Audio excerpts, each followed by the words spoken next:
இந்த கதை ஒரு உழைப்பாளியோட கதை. ஜெகன் சேட்லால் சந்தோட நிலத்துல வேலை செஞ்சாரு. சேட்லால் சந்தோட நிலம் அந்த கிராமத்திலேயே பெரிய நிலமா இருந்தது. அந்த இடத்துல நிறைய விவசாயிகள் வேலை செஞ்சாங்க.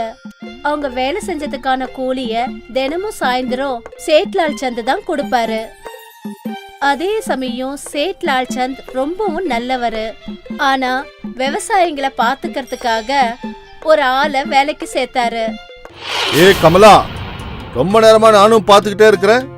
அப்படியே உட்கார்ந்துட்டு இருந்தீங்கன்னா உனக்கு கூலி பணம் கிடைக்காது. அட என்னங்க நீங்க, எனக்கு கொஞ்சம் உடம்பு சரியில்லை. அதெல்லாம் எனக்கு தெரியாது. வேலை செய்ய வந்தா வேலை செய்யணும். அந்த வேலைக்காரன் எல்லாரையும் ரொம்பவே மிரட்ட ஆரம்பிச்சான். ஒரு நாள் என்ன ஆச்சுன்னா, ஜெகன் பயிர்களை வெட்டிக்கிட்டு இருக்கும்போது அவருடைய கவனம் செதறிடுச்சு. அதனால அவருடைய விரல்ல வெட்டுப்பட்டுடுச்சு. சில ஆட்கள் அவரை நோக்கி ஓடுனாங்க. ஒரு பொண்ணு அவருடைய காயத்துக்கு கட்டு போட்டு விட்டா. அப்புறம் மத்த விவசாயிங்க எல்லாம் வேலை பார்த்துக்கிட்டு இருந்தாங்க. கொஞ்ச நேரத்துல காளியா அந்த இடத்துக்கு வந்தான். டேய் ஜெகன், என்னடா உட்கார்ந்துகிட்டு இருக்கிற?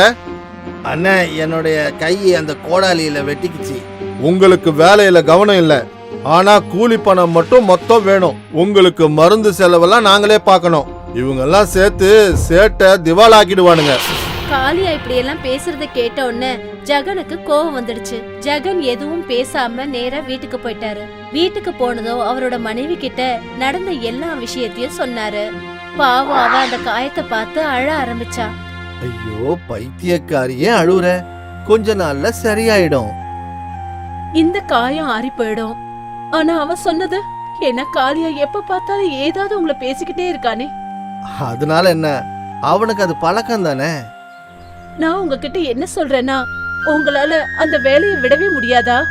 கூலி வேலையை நான் செய்யறது விட்டுட்டா அதுக்கப்புறம் நான் என்ன பண்ணுவேன்? நாம கோழிங்களை வாங்கி அது மூலமா முட்டை வியாபாரம் பண்ணலாங்க. ஆனா அது வாங்கறதுக்கு பணம் நம்ம கிட்ட எங்க இருக்கு? எங்க முப்பாட்டங்க எனக்கு ஏதாவது சொத்து பத்து கொடுத்துட்டு போனாங்களா என்ன? மாலா தன்னோட கைகள்ல இருக்கிற 2 வளையல கையில எடுத்தா. அதுக்கப்புறம் கம்பளையும் எடுத்தா. இந்த நகையெல்லாம் போட்டுக்கிறதுக்காக மட்டும் இல்ல, தேவைக்காக கூட இந்த நகைகளை நாம பயன்படுத்திக்கலாம். வேணாம் வேணாம், இது எனக்கு வேணாம். மாலா ரொம்ப வற்புறுத்துறதுனால அந்த நகைகளை ஜெகன் வாங்கிக்கிட்டாரு. ஜெகனும் மாலாவும் மார்க்கெட்டுக்கு போனாங்க. அந்த நகைகளை ஒரு கடையில அவங்க அடமானம் வச்சாங்க. அந்த நகைக்கு அவங்களுக்கு 2000 ரூபாய் பணம் கிடைச்சது. அப்புறம் மாலாவும் ஜெகனும் கோழி கடைக்கு போனாங்க. தம்பி, ஒரு கோழி விலை எவ்வளவு? ஒரு கோழியினுடைய விலை 100 ரூபாய். ஒருவேளை நீங்க 10 கோழி வாங்குனீங்கன்னா ஒரு கோழிய ஃப்ரீயா கொடுப்பேன். ரொம்ப நல்லா இருக்கு. ஜெகன் அந்த வியாபாரிக்கு 1000 ரூபாய் பணம் கொடுத்தாரு. அப்புறம் அந்த வியாபாரி ஒரு பெரிய கூடையில 10 கோழியையும் ஒரு சேவலையும் கொடுத்தாரு. ஜெகனும் மாலாவும் வீட்டுக்கு வந்து சேர்ந்தாங்க. அப்புறம் அவங்க 2 பேரும் மூங்கில் கம்புகளை வச்சு கோழிங்களுக்காக ஒரு சின்ன வீடை கட்டினாங்க. கோழிங்க அங்க ஆடுறதையும் ஓடுறதையும் பார்த்து இவங்க 2 பேரும் ரொம்ப சந்தோஷப்பட்டாங்க. மறுநாள் கோழியோட முட்டைகள் எல்லாத்தையும் மாலா சேகரிச்சு வச்சா. ஜெகன் அந்த முட்டைகளை எடுத்துக்கிட்டு ஒரு வியாபாரிய பார்க்க போனாரு. அந்த 10 முட்டைகளுக்கு அவரு 30 ரூபாய் கொடுத்தாரு. இதே மாதிரி தினமும் போய்கிட்டே இருந்துச்சு. ஒரு மாசமும் ஆயிடுச்சு. இப்ப ஜெகன் ஒரு மாசத்துக்கான வருமானத்தை எண்ணிக்கிட்டு இருக்காரு. ஒரு நாளைக்கு 30 ரூபான்னா ஒரு மாசத்துக்கு 900. ஆனா அங்க வேலை செய்யும் போது உங்களுக்கு 500 ரூபாய் தான் கிடைச்சது. நான் கொஞ்சம் பணத்தை கொண்டு போய் தங்கம் வாங்கிட்டு வரேன். வேண்டாம் வேண்டாம், மீதி இருக்கிற பைசாவில நாம கோழிகளை வாங்கிட்டு வருவோம். அதனால லாபம் நமக்கு இன்னும் அதிகமா கிடைக்கும். ஜெகனும் மாலாவோட பேச்ச கேட்டாரு. மறுபடியும் அந்த வியாபாரி கிட்ட இருந்து 5 கோழிகளை வாங்கிக்கிட்டு வந்தாரு. இப்ப தினமும் அவங்களுக்கு 15 முட்டைகள் கிடைச்சது. இத பார்த்து மாலாவுக்கு ரொம்ப சந்தோஷம். மறுபடியும் மறுமாசம் பணத்தை எண்ணும் போது அப்ப அவருக்கு ஒரு நாளைக்கு 35 ரூபாய் அப்படின்னா ஒரு மாசத்துக்கு 1350 ரூபாய். அடேங்கப்பா! இப்ப ஜெகனுக்கு லாபம் புரிய ஆரம்பிச்சது. இப்ப 3 மாசத்துல ஒவ்வொரு மாசமும் ஜெகன் 10 கோழிகளை வாங்க ஆரம்பிச்சாரு. இப்ப மொத்தமா சேர்த்து ஜெகன் கிட்ட 50 கோழிகள் இருந்துச்சு. இப்ப ஒரு நாளைக்கு அவருக்கு 150 ரூபாய் கிடைச்சது. இத பார்த்து அவர் ரொம்ப சந்தோஷப்பட்டாரு. இந்த தடவை அவர் பணத்தை எண்ணும் போது இந்த மாசம் மொத்தத்துல 4500 ரூபாய் சம்பாரிச்சிருக்கோம். பாத்தீங்களா, நான் தான் சொன்னேன்ல. போங்க, இன்னும் எவ்வளவு நாளைக்கு தான் என் கைய காலியா வச்சிருக்க முடியும்? 2 பேரும் நகை கடைக்கு போனாங்க. 2000க்கு வட்டியோட சேர்த்து 2250 ரூபா ஆச்சு. எடுத்துக்கங்க. ஜெகன் பணத்தை கொடுத்து தன்னுடைய நகையை மீட்டாரு. ஜெகன் அந்த இடத்துல ஒரு மூக்குத்திய பார்த்தாரு. அந்த மூக்குத்தி எவ்வளோ? ஜாஸ்தி ஒன்றும் இல்ல, 450 ரூபா தான். அதையும் கொடுத்துருங்க. மாலா புது மூக்குத்திய போட்டுக்கிட்டா. ரொம்ப சந்தோஷமாயிட்டா. இதுக்கப்புறமா ஜெகன் தன்னோட வியாபாரத்தை அதிகப்படுத்திக்கிட்டாரு. அதுக்கப்புறம் ஒரே வருஷத்துல அவருடைய வருமானம் 30,000 ரூபாய் வரைக்கும் ஆயிடுச்சு. இப்ப அவரு சொந்தமா ஒரு கோழி பண்ணையை வச்சுட்டாரு. அந்த பண்ணையில வேலை செய்யறதுக்கு வேலைக்காரங்களையும் வச்சாரு. இப்ப அவருடைய சின்ன வீடு பெரிய பங்களாவா மாறிடுச்சு. இப்ப ஜெகனும் மாலாவும் அவங்க வாழ்க்கையில ரொம்ப சந்தோஷமா இருந்தாங்க. ஒரு வருஷத்துக்கு முன்னாடி ஜெகன் ஒரு சாதாரண கூலி. இப்ப அவரு கோழி பண்ண முதலாளி. ஒருவேளை மாலா அன்னைக்கு வற்புறுத்தலனா இன்னைக்கும் ஜெகன் ஒரு கூலிக்காரனா வேலை செஞ்சிட்டு இருப்பாரு. இதுக்கு தான் பசங்களா சொல்லுவாங்க, வாழ்க்கையில முன்னேறணும்னா ஒரே ஒரு முயற்சி தான் தேவை. எப்படி ஜெகனோட முயற்சி அவருடைய வாழ்க்கையில அவரை ஜெயிக்க வச்சது.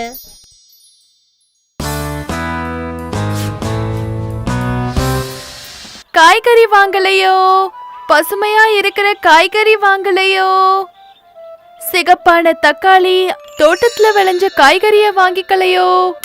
மீரா தன்னுடைய காய்கறிகளை எல்லா இடத்துலயும் சுத்தி சுத்தி வித்துட்டு இருந்தா. தினமும் கிராமத்தை சுத்தும் போது அவ எப்பவுமே ஒரு பசுமையான காய்கறி தோட்டத்தை பாப்பா. பல வருஷமாவே நான் இந்த தோட்டத்தை பார்த்துக்கிட்டே தான் இருக்கேன். மீரா அந்த தோட்டத்தை வாங்கணும்னு ஆசைப்பட்டா. அந்த இடத்துல அவளே காய்கறிகளை விளைய வைக்கணும்னு ஆசைப்பட்டா. ஆனா மீராவுடைய சூழ்நிலை அவளுக்கு துணையாவே இல்ல. மீராக்கு ஒரு சின்ன மகன் இருந்தான். அவனை நல்லா பாத்துக்கிற பொறுப்பு மீரா மேலதான் இருந்துச்சு. ஏன்னா மீனாவுடைய கணவர் சில வருஷத்துக்கு முன்னாடியே இறந்துட்டாரு. ஒரு நாள் என்ன ஆச்சுன்னா, காய்கறி வாங்கலையோ, பசுமையா இருக்கிற காய்கறிய வாங்கலையோ, சிகப்பு தக்காளி, தோட்டத்துல விளைஞ்ச காய்கறிய வாங்கலையோ. அப்பதான் அவளுக்கு முன்னாடி நெய் விக்கிற விமலா வந்தா. என்னம்மா மீரா, எப்படி இருக்க? நான் நல்லா இருக்கேன். நீ சொல்லு, நீ எப்படி இருக்க? நான் நல்லா தான் இருக்கேன். உனக்கு ஒண்ணு தெரியுமா, அந்த காய்கறி தோட்டம் வச்சிருக்கிற தோட்டக்காரன் தோட்டத்தை விற்க போறானாமே. என்கிட்ட மட்டும் இன்னைக்கு பணம் இருந்திருந்தா நான் இன்னைக்கே அந்த தோட்டத்தை வாங்கியிருப்ப தெரியுமா. மீராக்கு அந்த தோட்டம் ரொம்ப ரொம்ப பிடிச்சிருந்ததா. அதனால நேரா அந்த தோட்டக்காரரை பாக்கறதுக்காக அவ வந்துடுறா. எங்க பாருங்க ஐயா, நீங்க இந்த தோட்டத்தை விக்கிறீங்கன்னு நான் கேள்விப்பட்டனே. ஆமாம்மா, எனக்கு இப்போ ரொம்ப வயசாயிடுச்சுமா. என்னால இப்போ இந்த தோட்டத்தை பார்த்துக்க முடியல. அதனால தான் நான் இதை விற்கணும்னு நினைக்கிறேன். நீ இந்த தோட்டத்தை வாங்கணும்னு ஆசைப்படுறியாமா? ஆமா, உண்மைதாங்க ஐயா. ஆனா என்னால வாங்க முடியுமா முடியாதான்னு எனக்கு தெரியல. சரி, நீங்க இதோட விலை எவ்வளோன்னு சொல்றீங்க?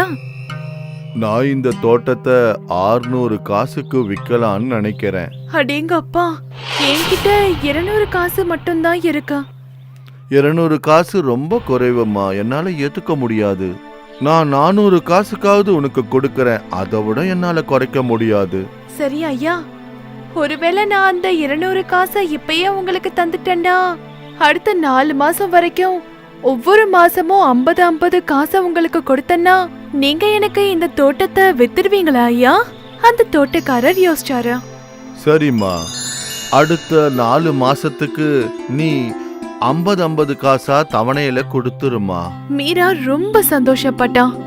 ஏன்னா சீக்கிரமே அவளுடைய கனவு தோட்டம் அவளுக்கு கிடைக்கிறதா இருந்துச்சா. அதுக்கப்புறம் என்ன, மீரா நிறைய உழைக்க ஆரம்பிச்சா. அவ தினமும் நிறைய காய்கறிகளை வாங்கி விற்க ஆரம்பிச்சா. அதனால அவளுக்கு நிறைய பணம் கிடைக்கவும் ஆரம்பிச்சதா. தினமும் மீரா கொஞ்சம் கொஞ்சம் காசா சேர்த்து வச்சா. அப்புறம் சாயந்தரம் நேரத்துல பூ, இந்த மாதிரி நிறைய பொருட்களையும் விற்க ஆரம்பிச்சா.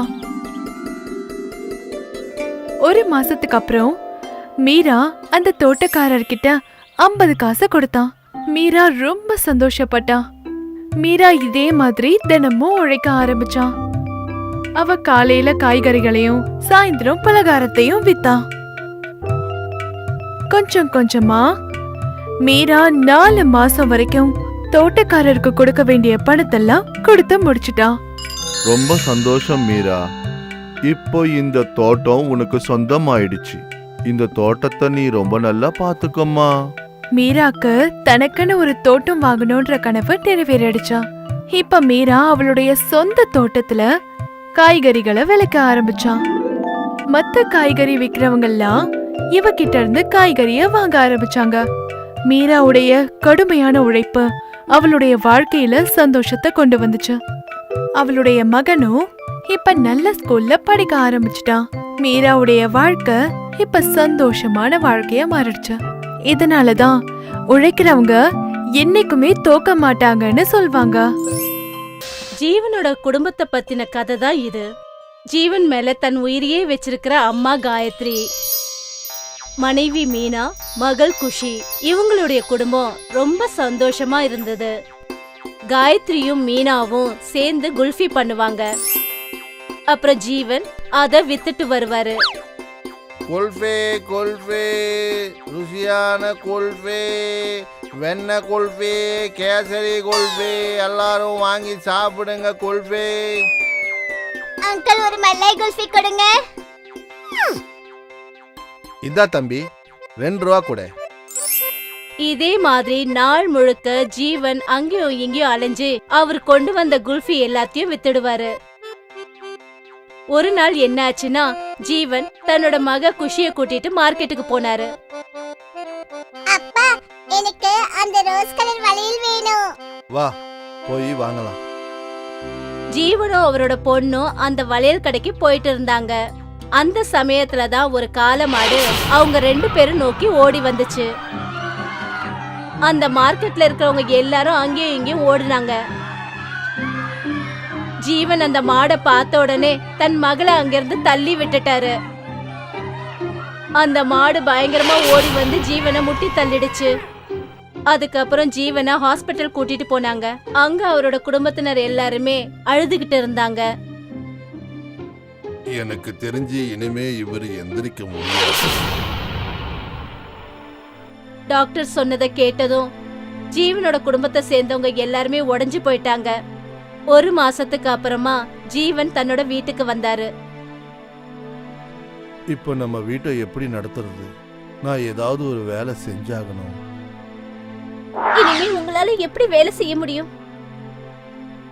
ஏதோ ஒரு வேலை கண்டிப்பா நான் செஞ்சாகணும். நான் என்ன நினைக்கிறேன்னா, யாராவது நிச்சயம் வேலை செஞ்சுதான் ஆகணும்னா அந்த வேலைய நான் செய்றேன். இல்ல வேணாம்மா, நான் இருக்கும்போது நீ வேலை செய்யறதா?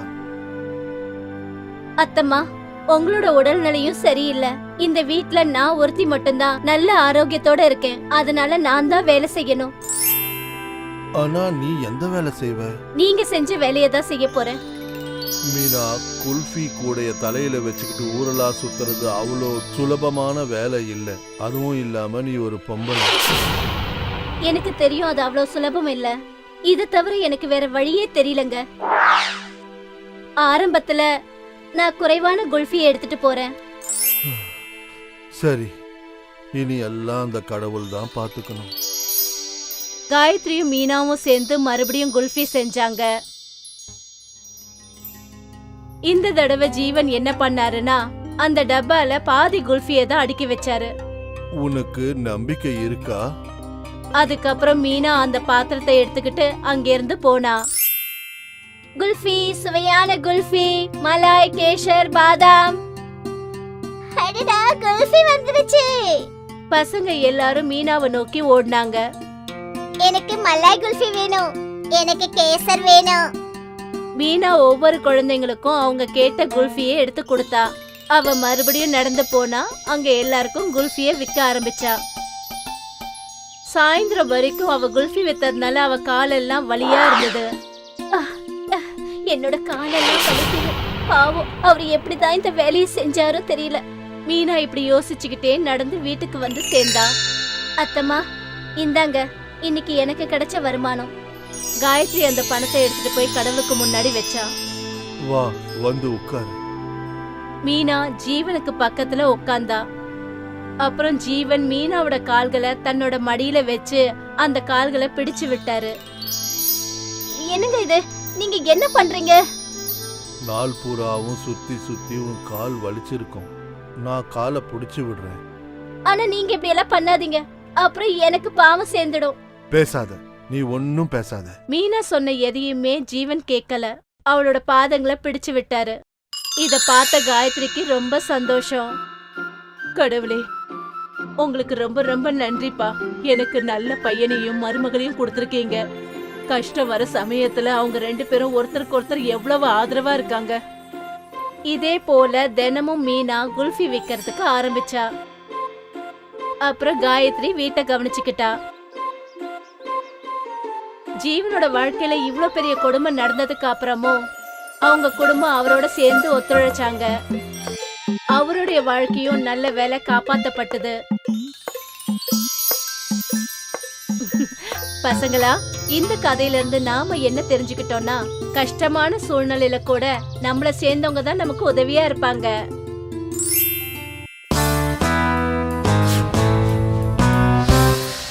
ஜமுனாங்கிற ஒரு பெண் பயங்கர உழைப்பாளி, அப்புறம் கருணை குணம் உள்ளவங்க.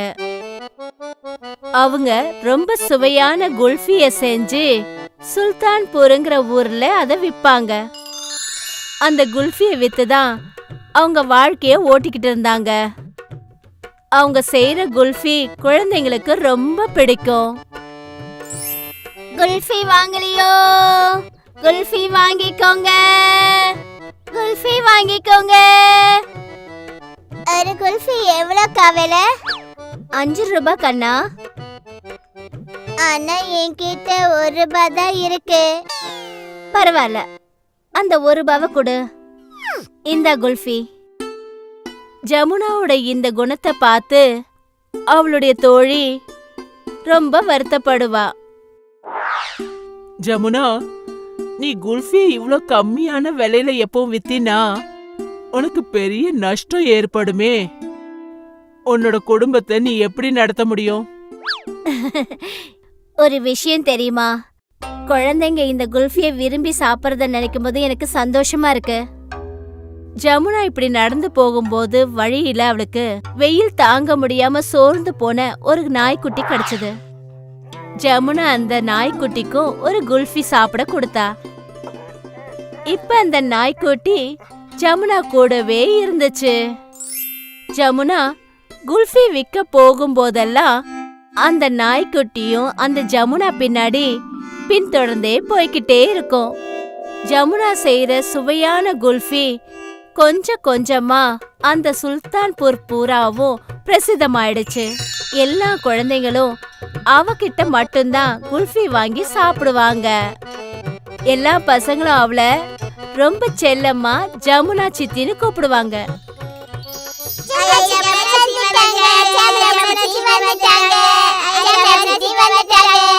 எனக்கு முதல்ல கொடுங்க.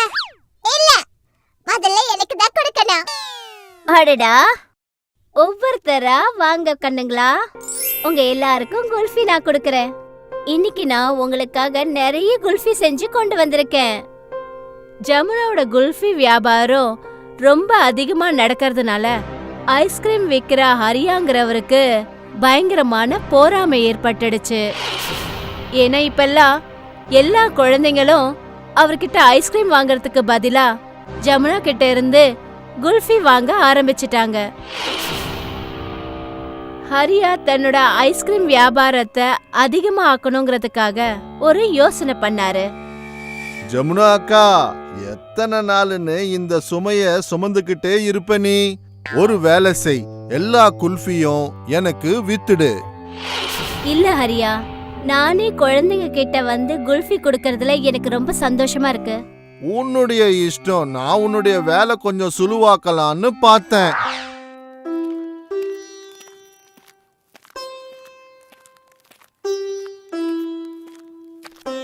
ஜமுனாவை எப்படியாவது குல்ஃபி விக்கிறத தடுத்தே ஆகணும். ஜமுனா குல்ஃபி விக்கிறதுக்காக கிராமத்துல இங்கேயும் அங்கேயும் போயிட்டு வருவா. அந்த நாய்க்குட்டி கூட அந்த ஜமுனா பின்னாடியே போய்கிட்டு இருக்கும். ஜமுனா ஒரு ரோட்ல போகும்போது குல்ஃபி குல்ஃபின்னு கத்திக்கிட்டே போவா. அந்த சமயத்துல எல்லாம் ஹரியா ஜமுனாவை சைக்கிள்ல பின்தொடர்ந்து போவாரு. வாய்ப்பு கிடைச்ச உடனே அவளை நான் கீழே தள்ளிடுறேன். அப்போ அவளுடைய குல்ஃபி எல்லாம் கீழே விழுந்துரும். ஹரியா ஜமுனாவை இடிக்கணும்ன்றதுக்காகவே எப்ப அவகிட்ட வந்தாரோ அத அந்த நாய்க்குட்டி பார்த்துடுது. உடனே அந்த நாய்க்குட்டி அவர் மேல பாஞ்சு பதிலுக்கு அவரையே கீழே தள்ளி விட்டுடுச்சு. அட கடவுளே, என்ன நாய் கடிச்சிடுச்சே. விடு விடு விடு விடு, என்ன விடு கடவுளே, என்ன காப்பாத்து, காப்பாத்துங்க. ஹரியா அந்த நாய்க்குட்டி கிட்ட இருந்து தன்னோட உயிரை காப்பாத்திக்கிறதுக்காக அந்த இடத்தை விட்டு ஓடினாரு. ஜமுனா செய்யற குல்ஃபிய எப்படியாவது நஷ்டம் பண்ணுங்கிற எண்ணத்துல தனக்குத்தானே அவரு நஷ்டப்படுத்திக்கிட்டாரு. அந்த நாய்க்குட்டி ஜமுனாவோட குல்ஃபி நஷ்டமாகாம காப்பாத்திடுச்சு. இந்த கதையில இருந்து நாம என்ன பாடம் கத்துக்கிட்டோம்னா, அதிகமான உழைப்பும் கருணை குணமும் உள்ளவங்களுக்கு நிச்சயமா நல்லதுதான் நடக்கும். யாரு மத்தவங்க மேல கருணை காட்டுறாங்களோ அவங்களுக்கு எப்பவும் கஷ்டங்கிறது நிச்சயம் வராது.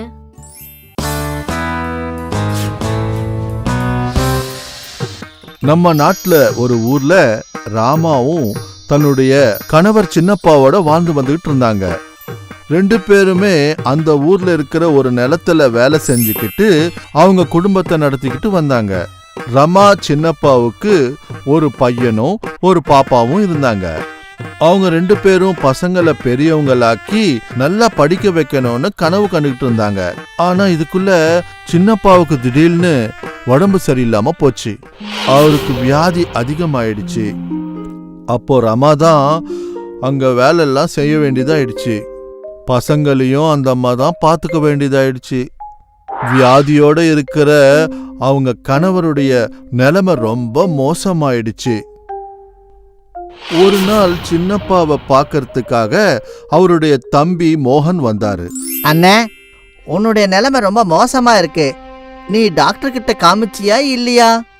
காமிச்சோம் மச்சினரே, ஆனா எந்த பிரயோஜனமும் கிடையாது. நான் போய் கோயில்ல உனக்காக அர்ச்சனை பண்றேன். நீ கண்டிப்பா குணமாயிடுவ. சரி தம்பி. அண்ணி, வீட்ல இருக்கிற வேலை எல்லாம் உங்க தலையிலேயே விழுந்துருச்சுல்ல, அப்படிதானே? ஆமா, எப்படி இருந்தாலும் குடும்பத்தை நடத்தி தானே ஆகணும். அண்ணி, நான் ஒரு இட்லி கடைய வைக்க போறேன். நீங்க அங்க இட்லி போடுறதுக்கு வரீங்களா? அதனால உங்களுக்கு நிறைய பணம் கிடைக்கும். அதோட சேர்த்து உங்களுக்கு பணம் பற்றாக்குறையும் தீரும். எனக்கு அதுல எவ்வளவு லாபம் வந்தாலும் அதுல நாம 2 பேரும் பகிர்ந்துக்கலாம். அப்படியே செய்யலாம் மச்சினரே. மறுநாள் ரமா மோகன் வச்ச இட்லி கடையிலே இட்லி போடுறத ஆரம்பிச்சாங்க. ஊர்ல இருக்கிறவங்களுக்கு எல்லாருக்கும் ரமா போட்ட இட்லிய ரொம்ப பிடிச்சிருந்தது. கொஞ்ச நாள்லயே ரமா போட்ட இட்லி ரொம்ப ஃபேமஸ் ஆயிடுச்சு. கடைக்கு டெய்லி சாப்பிட்றதுக்கு ஆட்கள் வந்துகிட்டே இருந்தாங்க. ரமாவும் மோகனும் ரொம்ப சந்தோஷப்பட்டாங்க. ஏன்னா 2 பேருக்கும் லாபம் பெருகிக்கிட்டே போச்சு. வந்த லாபத்தை வச்சு ரமா சின்னப்பாவுக்கு நல்ல வைத்தியம் செஞ்சாங்க. கொஞ்ச நாள்லயே சின்னப்பா முன்னாடி மாதிரியே நல்லபடி குணமாயிட்டாரு. இப்படி 2 மாசம் கழிஞ்சது. ரமா மோகன் வச்ச கடையில ஜனம் வந்துகிட்டே இருந்தாங்க. அப்போ ரமாவுக்கு ஒரு யோசனை வந்தது. இங்க இத்தனை பேர் நான் செய்யற இட்லிக்காக தானே வராங்க. அப்படின்னா எனக்கும் நிறைய லாபம் வரணும்ல. மோகன் பொருட்களை மட்டும்தான் வாங்கிட்டு வந்து தரான். வரவங்க எல்லாருக்கும் இட்லிய கட்டி கொடுக்கறான். அப்படி இருக்கும்போது எனக்கு சமமா அவனுக்கு லாபம் வரக்கூடாது இல்லையா? அன்னைக்கு சாயந்தரம் 2 பேரும் லாபத்தை பங்கு போடும்போது அப்போ மச்சினரே, இட்லி எல்லாத்தையும் நான் தானே தயார் பண்ணி கொடுக்கறேன். நான் செய்யற இட்லி அவ்வளவு நல்லா இல்லனா உங்களுக்கு இந்த அளவுக்கு லாபம் வரக்கூடாது. அது உண்மைதான் அண்ணி. நீங்க போடுற இட்லி உண்மையிலேயே ரொம்ப நல்லா இருக்கு. அப்படி பாத்தீங்கன்னா உங்களை விட லாபம் எனக்கு தானே அதிகமா கிடைக்கணும். ஆனா அண்ணி, இது ரொம்ப தப்பு. நானும் நாள் பூராவும் உழைக்கிறேன்ல, அப்பதானே நம்ம 2 பேரும் இவ்வளவு சம்பாதிக்க முடியுது. அதனுடைய அர்த்தம் என்னன்னா, நம்ம 2 பேரும் சமானமா தான் கஷ்டப்படுறோம். அதனாலதான் லாபம் நம்ம 2 பேருக்குமே சமானமா இருக்கணும். இல்ல மச்சினரே, நீங்க தப்பா பேசுறீங்க. அது உண்மையா இருந்தா நாளையில இருந்து வேற ஒருத்தவங்கள இட்லி போடுறதுக்கு தேடிக்கோங்க. ரமா மோகனோட சண்டை போட்டுக்கிட்டு தன்னுடைய வீட்டுக்கு போயிட்டா. 2வது நாள் அந்த ஊர்ல 2 இட்லி கடைங்க வந்தது. அதுல ஒன்னு ரமாவுடைய கடை. அந்த கடையில ரமா தான் இட்லி போட்டுக்கிட்டு இருந்தா, அவளே வித்துக்கிட்டு இருந்தா. இன்னொன்னு மோகனுடைய கடை. இப்போ அங்க வேறொரு பொம்பளை இட்லி தயார் பண்ணிக்கிட்டு இருந்தாங்க. ரமா வச்ச புது கடைய பார்த்து மக்கள் எல்லாருமே அந்த கடைக்கு போக ஆரம்பிச்சாங்க. ஆனா ரமா ஒண்டியா இருந்ததுனால அத்தனை பேரை அவளால சமாளிக்க முடியல. கடைசியில அவ சோர்ந்து போயிட்டா. ஊர்ல இருக்கிறவங்க எல்லாம் மோகன் கடைக்கே போயிட்டாங்க. ஏன்னா மோகன் எப்பவும் போலவே வர்றவங்களுக்கெல்லாம் அழகா இட்லி வச்சு கொடுத்துக்கிட்டு இருந்தான். இப்படியே சில நாட்கள் கழிஞ்சு போச்சு. பார்த்துக்கிட்டே இருக்கும்போதே ஜனங்கள் எல்லாரும் மோகன் இட்லி கடைக்கு போய் இட்லி சாப்பிட ஆரம்பிச்சாங்க. அப்போ ரமா ஒண்டியா உட்கார்ந்துக்கிட்டு கடையில வருத்தப்பட ஆரம்பிச்சா. ஐயோ, நான் எதுக்காக இந்த மாதிரி பண்ணேன்? நான் நினைச்சேன் இட்லி பண்றவங்க தான் பெரிய ஆளுன்னு. ஆனா அப்படி கிடையாது. மோகன் வரவங்க எல்லார்கிட்டயும் நல்லா நடந்துக்கிறான். நான் மோகன் கூடவே இருந்திருந்தா இந்நேரம் நான் நிறைய காசு சம்பாதிச்சிருக்கலாம்ல. யாருமே நான் செஞ்ச இட்லிய திரும்பி கூட பார்க்கல. ரமாவுக்கு அவளுடைய இட்லி மேல ரொம்ப தலகணமா இருந்தது. ஆனா அது இப்போ மாறி போச்சு. அதுக்கு தான் இப்படி சொல்லுவாங்க, தலகணம்ன்றது கண்ணாடி மாதிரி, அது என்னைக்காவது உடைஞ்சு போகலாம். ஸ்ரீனு ஒரு ஏழை தோசைக்காரன். அவன் தன்னோட சைக்கிள்ல தோசைய செஞ்சு வியாபாரம் பண்ணுவான். தோசை, மசால் தோசை, ரவா தோசை. ரொம்ப குறைவான ஜனங்க தான் அவரோட குரலை கேட்டுட்டு தோசை வாங்கி சாப்பிட வருவாங்க. ஸ்ரீனுவோட தோசை என்னமோ ருசியா தான் இருக்கு. ஆனா அவர்கிட்ட நிறைய கஸ்டமர்ஸ் ஒன்றும் கிடையாது. அவர் எப்பவுமே நொந்து போய் தான் வீட்டுக்கு போவாரு. என்னங்காச்சு, இன்னைக்கு கூட வியாபாரம் சரியா நடக்கலைங்களா? என்ன ஆச்சுன்னே தெரியல. இப்ப இருக்கிற ஜனங்க முன்ன மாதிரி எல்லாம் தோசை சாப்பிடுறதே இல்ல. அப்பா, இந்த காலத்து ஜனங்களுக்கு பர்கர், பீட்சா இது மாதிரி தான் பிடிச்சிருக்கு. இப்பெல்லாம் யாருக்குமே தோசை பிடிக்கிறது இல்லப்பா. இதே மாதிரி போயிட்டு இருந்தா நம்ம குடும்பத்தை எப்படி நடத்துறது? நிச்சயமா ஏதாவது ஒண்ணு நடக்கும். அப்பா, நீங்க ஏன் வேற ஏதாவது வியாபாரம் பண்ணக்கூடாது? அதாவது பர்கர் இல்ல பீட்சா மாதிரி ஏதாவது. ஆனா இதெல்லாம் எனக்கு பண்ண தெரியாதே கண்ணா. எனக்கு வெறும் தோசை தான் போட தெரியும். முத்துக்கு ரொம்ப கவலையா போயிடுச்சு, எப்படி தன்னோட வியாபாரத்தை பெருக்கிறதுன்னு. நாளுக்கு நாள் அவரோட வியாபாரம் குறைஞ்சிக்கிட்டே போயிடுச்சு. மறுநாள் காலையில சீக்கிரமா ஸ்ரீனு வீட்டை விட்டு புறப்பட்டாரு. அப்புறம் இன்னைக்கு எப்பவும் போற வழியில போகாம வேற வழியில போனாரு. தோசை, மசால் தோசை, ரவா தோசை. இந்த வழியில ஜிம் இருந்தது. ஜிம்முக்கு வெளியில நிறைய பேர் இருந்தாங்க. இங்க இவ்ளோ கூட்டம் இருக்கு. நான் இந்த இடத்துல தான் குரல் கொடுக்கணும். இன்னைக்கு நிச்சயமா எனக்கு நல்ல வியாபாரம் நடக்கும். ஸ்ரீனு ரொம்ப சத்தம் போட்டு குரல் கொடுத்தாரு. தோசை, மசால் தோசை, ரவா தோசை.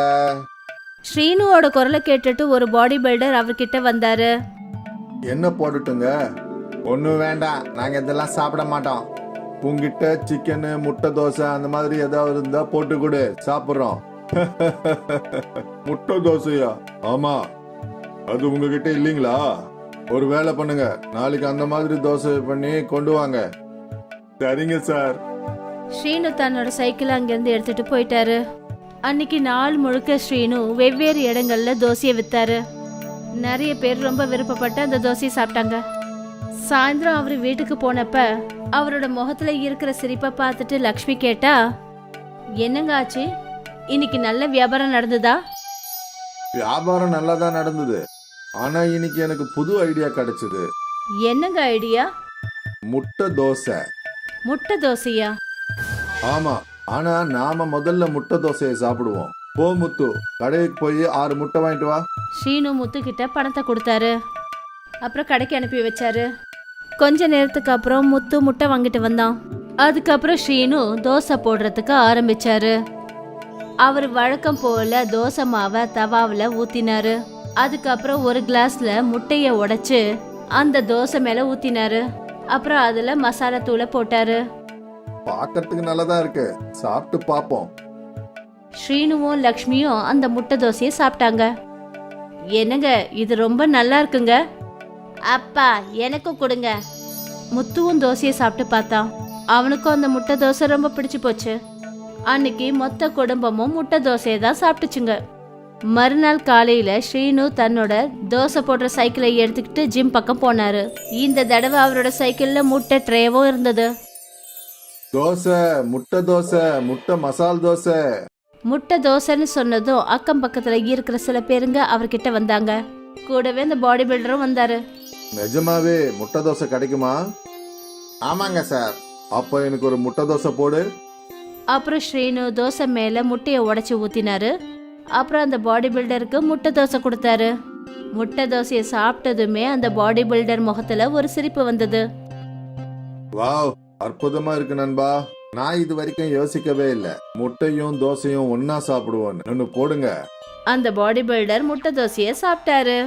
அதுக்கப்புறம் இன்னும் நிறைய பாடி பில்டர்ஸ் முட்டை தோசைக்கு ஆர்டர் பண்ணாங்க. எனக்கு ஒரு மசாலா முட்டை தோசை. எனக்கு ஒரு முட்டை தோசை.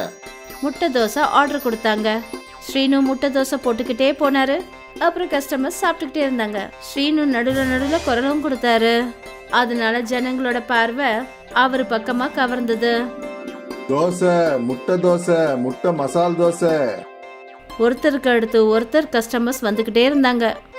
சில மணி நேரத்திலேயே ஸ்ரீனுவோட எல்லா தோசையும் முடிஞ்சு போச்சு. அப்புறம் இன்னைக்கு அவரோட வருமானமும் நல்லா கிடைச்சது.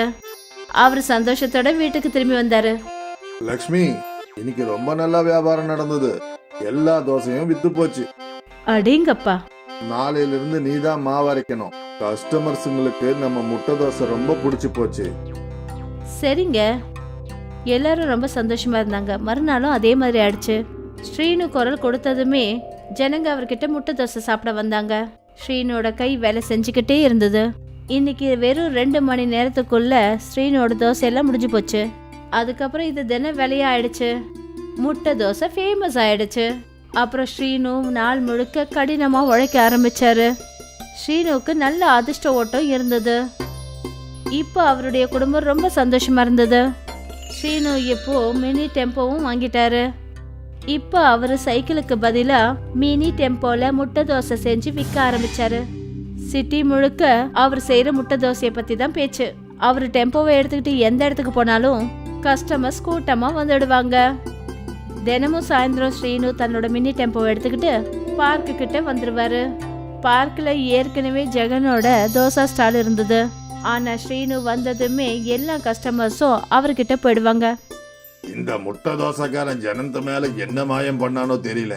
இந்த ஆள் வந்ததுமே ஜனங்க அவங்கிட்ட ஓடிடுறாங்க. இத நான் கத்துக்கிட்டே தீரணும். அன்னைக்கு ஸ்ரீனுக்கு கவனம் இல்லாத போது ஜெகன் ஸ்ரீனுவோட தோசை மாவுல மிளகா பொடியே கலந்துட்டாரு. இப்ப பாக்குற ஜனங்களுக்கு உன் தோசை எப்படி பிடிக்குதுன்னு. அப்புறம் ஜெகன் தன்னோட கடைக்கு போயிட்டாரு. ஸ்ரீனுக்கு இந்த விஷயம் சுத்தமா தெரியாது. அவர் எப்பவும் போல தோசையை செய்யறதுக்கு ஆரம்பிச்சிட்டாரு. அதுக்கப்புறம் தன்னோட கஸ்டமர் கிட்ட கொடுத்தாரு. வாவ் நண்பா, தினமும் நீ போடுற முட்டை தோசையை விட இது வித்தியாசமா இருக்கு. காரம் அப்புறம் சுவையும் கூட. ஸ்பைசி முட்டை தோசை. அதை கேட்டுட்டு ஸ்ரீனு தன்னோட தோசை மாவை டேஸ்ட் பண்ணாரு. அப்புறம் பக்கத்துல இருந்த மிளகா பொடி பாட்டில அவர் பார்த்தாரு. நிச்சயமா யாரோ இந்த மாவுல மிளகா பொடியை கலந்துருக்காங்க. ஆனா பரவாயில்ல விடு, ஜனங்களுக்கு இந்த ஸ்பைசியான முட்டை தோசை கூட பிடிச்சிருக்கு. இதத்தான் அதிர்ஷ்டம்னு சொல்லுவாங்க. முட்டை தோசை, ஸ்பைசி முட்டை தோசை. அப்புறம் மறுபடியும் ஸ்ரீனுவோட டெம்போக்கு வெளியில கூட்டம் வந்தது. எல்லாருக்கும் புதுசா ஸ்பைசி முட்டை தோசை சாப்பிடணுன்ற ஆசை. ஸ்ரீனு முட்டை தோசை செஞ்சுக்கிட்டே இருந்தாரு. ஜனங்க சாப்பிட்டுக்கிட்டே இருந்தாங்க. எல்லாருக்கும் ஸ்பைசி முட்டை தோசை ரொம்பவே பிடிச்சிருந்தது, ஜெகனை தவிர. நான் இப்படி பண்ணி தொலைச்சனே. நான் இந்த முட்டை தோசை வியாபாரத்தை நாசம் பண்ணலாம்னு நினைச்சேன். ஆனா தெரியாம நான் அவனுக்கு நல்லது செஞ்சுட்டேன். ஐயோ கடவுளே. ஸ்ரீனுவோட ஸ்பைசி முட்டை தோசை விற்கப்பட்டது. இத பார்த்ததுமே ஜெகனுக்கு ரொம்ப கோபம் வந்துச்சு. ஆனா பாவம், இனிமே அவரால் என்னதான் பண்ண முடியும்? ஜெகன் என்ன நினைச்சாரு, ஸ்ரீனுக்கு கடுதலை செஞ்சு அவருக்கு நல்லது நடக்கணும்னு நினைச்சாரு. ஆனா பாவம், அவரே தனக்கே குழிய தோண்டிக்கிட்டாரு.